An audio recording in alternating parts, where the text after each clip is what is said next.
امام شافعی فرماتے ہیں میں نے اپنے استاد وقی سے کمزوری حافظہ، ذہن کمزور ہے، اس کے بارے میں شکایت کی کہ مجھے کچھ تجویز کریں، تو امام شافعی فرماتے ہیں میرے استاد وقی جو تھے انہوں نے کہا کہ تم معاصی کو ترک کر دو، گناہ کو چھوڑ دو۔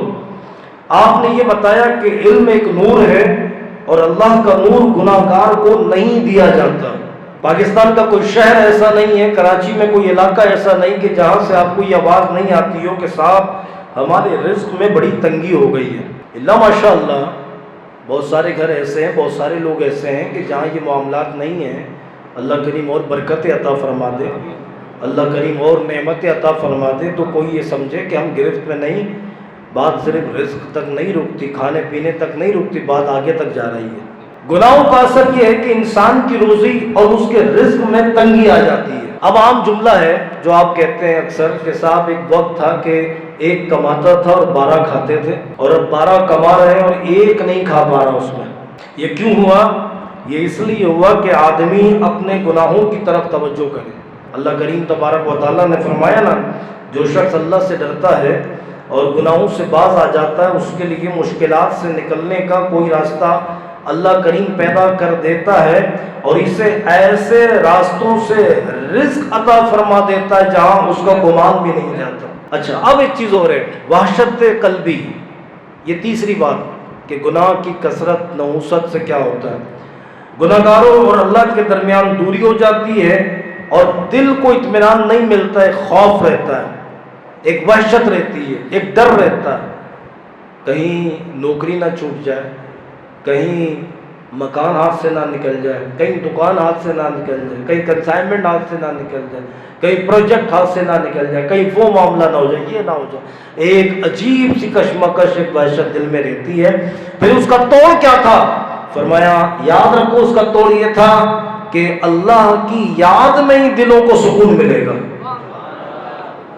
اب یہ اللہ کی یاد کو دل کیوں نہیں کر رہا؟ آگے بھی یہ بات موجود ہے کہ بلانے پر بھی اللہ کے ذکر میں نہیں آتے، جانے پر بھی تمہیں کوئی ساتھ لے کے جاتا ہے تو پھر وہاں بیٹھ کر بھی محفل میں دل نہیں لگ رہا، دل میں ایک عجیب سی بات آ رہی کہ بس باہر نکلیں، دل عجیب سا بے چین ہو رہا ہوں اور باہر کی ہوا میں جانے کو دل کرتا ہوں، مسجد کی دہلیز چھوڑنے کو دل کرتا ہوں، یا کسی نیک مجلس میں جانے کو دل نہیں کرتا، اور چلے جائیں تو فوراً آنے کے لیے جناب علی دل مچل رہا ہوں۔ یہ کیوں ہوتا ہے؟ یہ وہی گناہوں کی نحوست ہے۔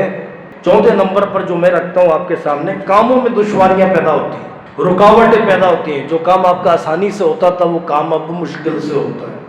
اللہ تبارک و تعالیٰ نے ارشاد فرمایا کہ جب انسان گناہ کرنے لگتا ہے نا تو اس کی کاموں میں اور مشکلات پیدا ہو جاتی ہیں، کاموں میں مشکلات پیدا ہو جاتی ہیں، آسان نہیں رہتے پھر کام۔ جو کام اس کے لیے آسان تھے وہ بھی مشکل بن جاتے ہیں، وہ اس میں وقت صرف ہونا شروع ہو جاتا ہے، ایک مشکل سے نکلتا دوسری میں پھنس جاتا ہے، وہ ایک سیریز ہے جو ختم نہیں ہوتی۔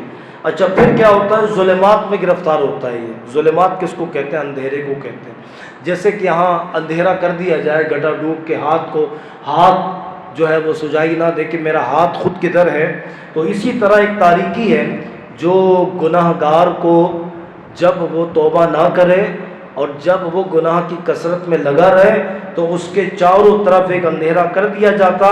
اب کیا ہوتا ہے جناب؟ یہ جو اطاعت گزاری ہے نا، یہ تو ایک نور ہے، اور جو گناہ ہے وہ تاریکی ہے۔ گناہ بڑھتے ہیں تو یہ تاریکی بھی بڑھتی ہے، جبکہ ایسا شخص جو اللہ سے ڈر کر گناہوں سے بچتا ہے تو اللہ اس کے لیے نور بنا دیتا اسی تاریکی کو۔